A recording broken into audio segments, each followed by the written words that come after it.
Welcome to Reddit Aliens. Serious.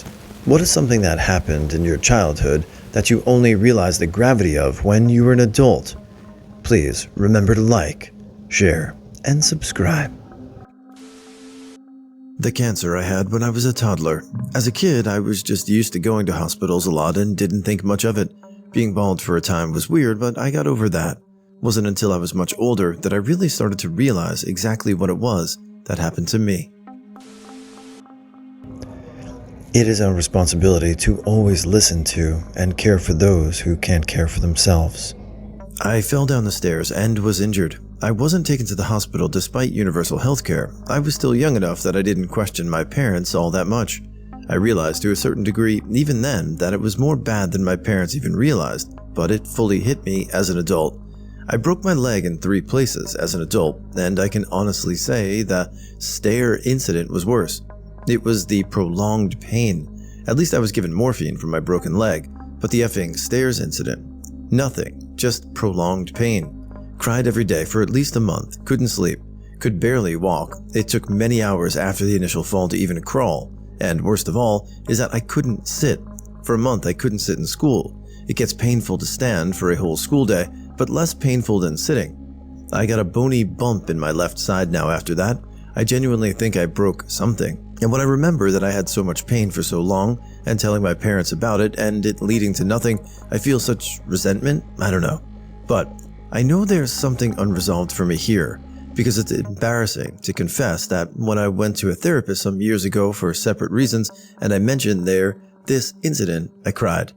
It feels stupid bringing this up when so many people just in these comments, as well as people in general, have been through so much worse. I mean, I lived through it. I have loving friends and family, just my parents were never good with believing us when we were sick and injured. One night I woke up to hear my mom downstairs calling for help. I went down and saw she'd fallen over the chair and knocked it over, and she couldn't get up, so I called 911. They came and got her and took her to the hospital. Several years later, now that I was a little older, she asked me if I remember that night. It was kind of hazy, but yes. She told me I'd saved her life, and I kind of scoffed and said, "You just fell or something. It wasn't that bad." She'd overdosed on some sort of meds. It was a suicide attempt. When I was little, I had 3 sets of grandparents, and one day one of my grandparents just disappeared. No one said anything about it, and it was like he never existed. When I got a little older, I found out that my mother's parents split and got remarried when my mother was still a child herself. The grandfather in question was my mother's stepfather. I only have one memory of him sitting in a chair, and when I was a teenager, I asked my mother what had happened to him. She refused to talk about it, and I didn't press it. Over time and through different relatives, I learned what had happened, and it was horrifying. Trigger warning. The next paragraph contains sexual assault. Apparently, when my grandmother remarried, it was to a piece of shit human being. My mother's stepfather molested and raped her own daughter and his 3 stepdaughters. This went on until each of the 4 girls moved out between 15 and 19 years old. My grandmother wasn't aware of what had happened and either figured it out or was told years later. When she found out, she tried to kill him by shooting him in the crotch repeatedly. Sadly, she wasn't a good shot, but she did manage to shoot him in the stomach and leg. He did live, and she was arrested for a short period, a week or so from what I gathered.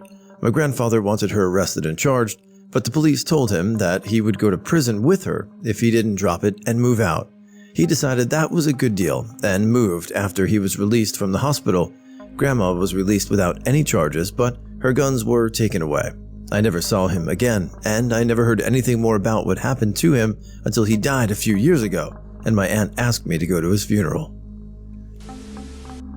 We used to go visit this woman at the hospital once in a while. I remember she was very pretty but very cold, and sometimes they'd say I wasn't allowed in and one of my siblings would wait outside in the parking lot with me.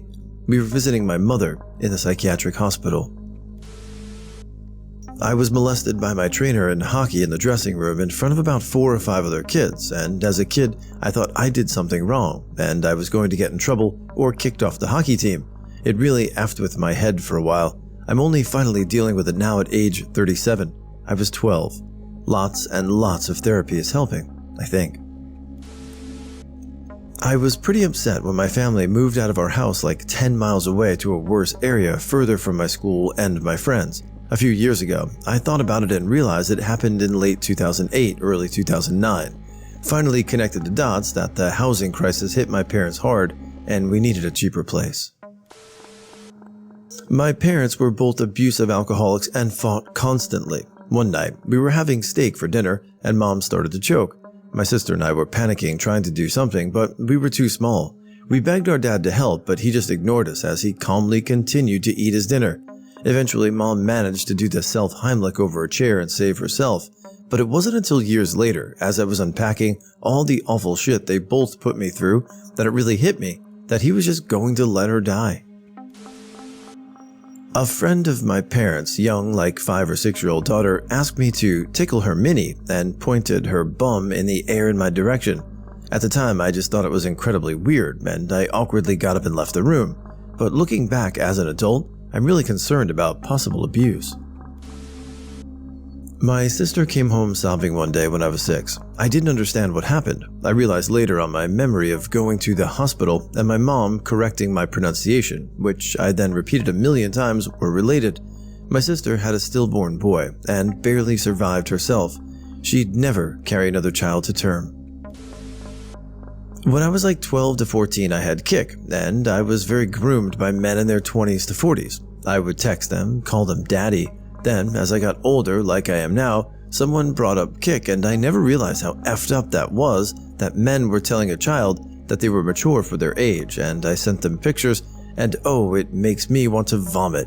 Also, a lot of people my age had the same experience, which is horrifying.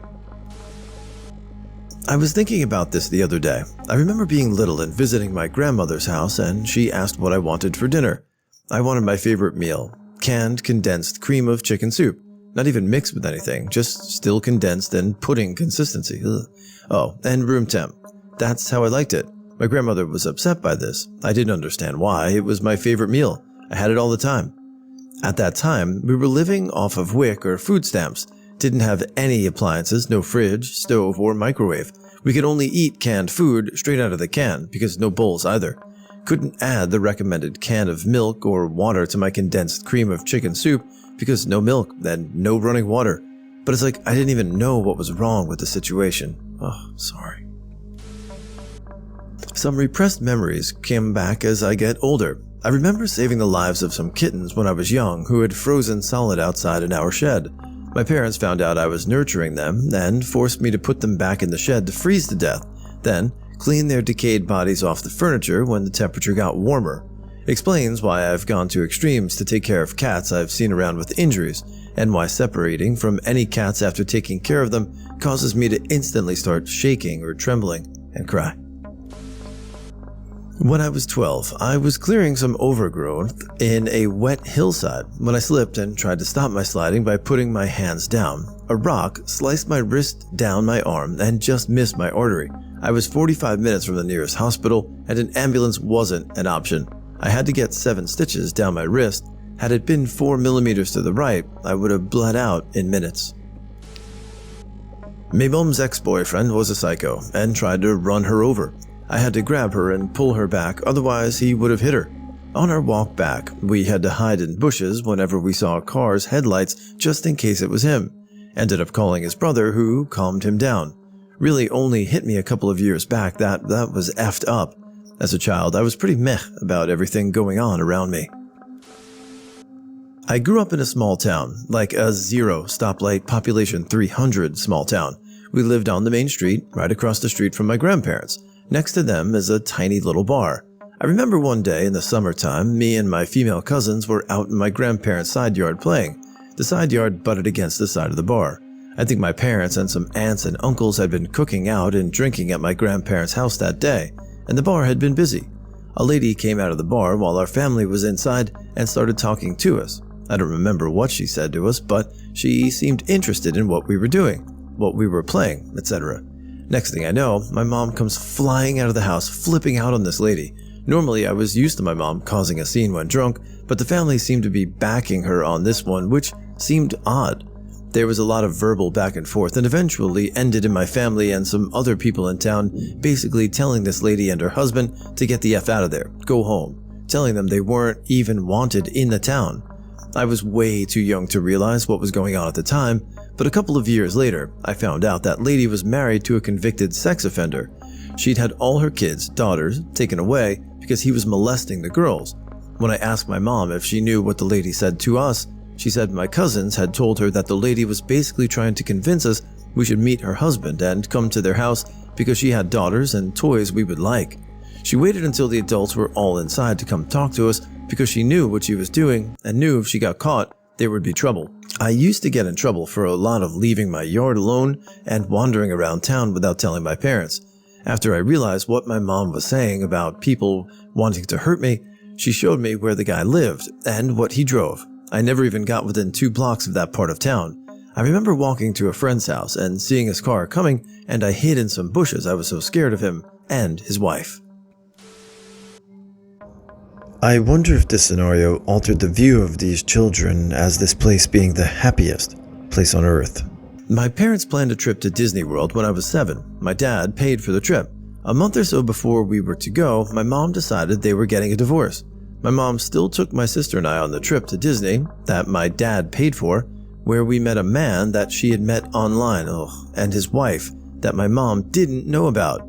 I don't know if that was the plan the whole time they planned Disney, or when she started talking to this man, or why she thought it was smart to take a 7 and 10-year-old to meet some strange man off the internet. Jeez.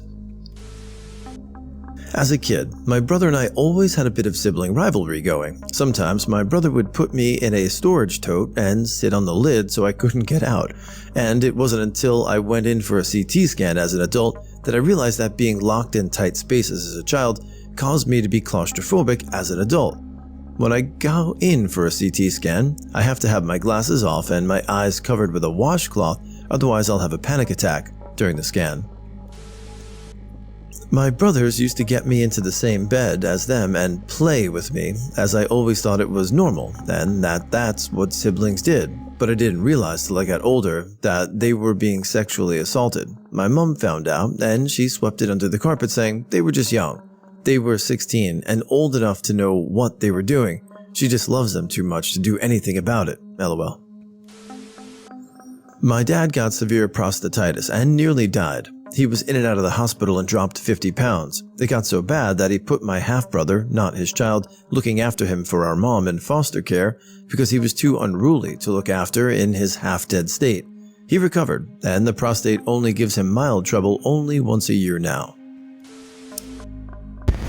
A reminder to never take the blessings you have for granted, small that they may be.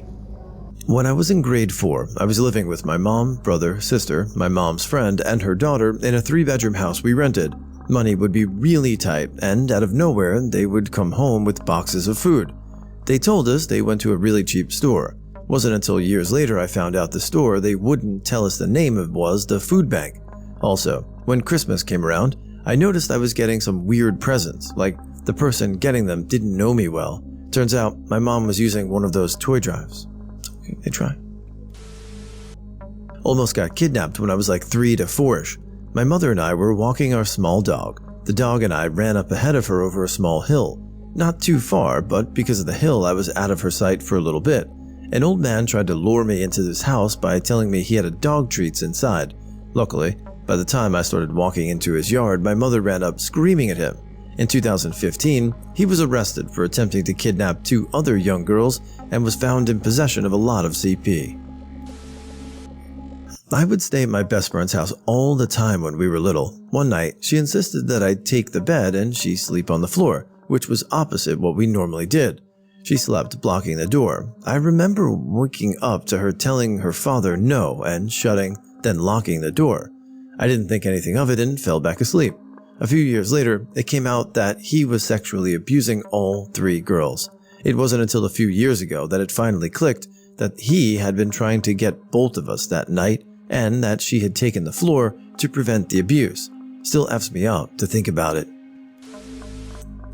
I've had seizures since 8th grade. They are partial complex seizures and I am conscious while they happen. They are described as a strong and painful déjà vu. My family knew something was up, but didn't take me to a doctor. I begged for a visit to the neurologist for years, but it wasn't worth it to them. My dad is a doctor, by the way. After my first grand mal seizure in college when I was 20, I was officially diagnosed and prescribed medication. Now, as an adult, that works with children and young adults with autism, many of whom have epilepsy. I can't imagine not helping a child that was asking for help, let alone displaying characteristics of a seizure. Had a sled dog team as a kid. Woke up to the sounds of gunshots and ran to look out the window. Watched as my dad brought each dog past my window to the back of the house, fired the gun, and come back to get another dog. He saw me watching and yelled at me to go away. A few weeks later, we moved cities without any dogs. One of the dogs he shot was a Malamute that used to be a house dog before he had sled dogs. I didn't remember a time without him. It only occurred to me as I got older what had happened that night. What happened?